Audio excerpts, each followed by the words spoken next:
If I were to ask you, if there was any words of wisdom or encouragement that you'd be willing to share for anyone listening, not necessarily to try to push them to ayahuasca, but just, any words of wisdom in the healing process, because some of the people listening to this may not be interested in drinking ayahuasca. They'd be maybe more interested in breath work or meditation.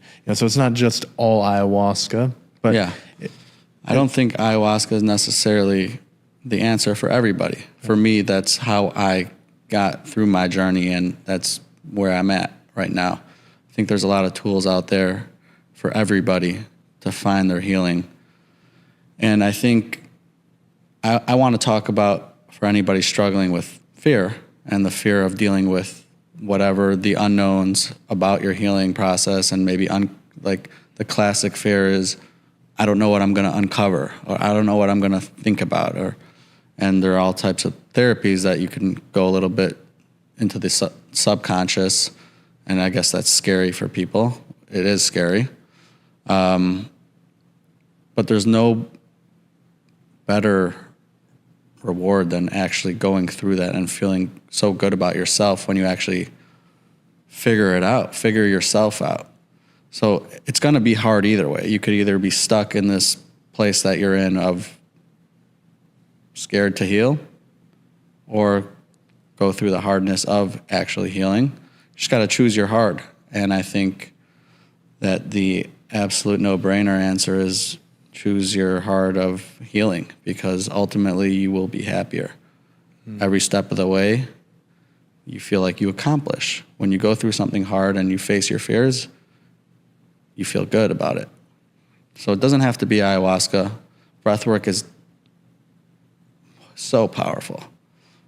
And Alex, and it's just your breath. Like you and your wife give breathwork classes, so I guess that's something that maybe you can offer to people too who are maybe not in or can't drink ayahuasca for whatever medical reason. There are other answers, and it's just your breath. You can do it at home. You can do it wherever you are, and it could really help lead you into a powerful healing world where you can know yourself. Yeah. What you touched on there, and by the way, thank you for sharing that.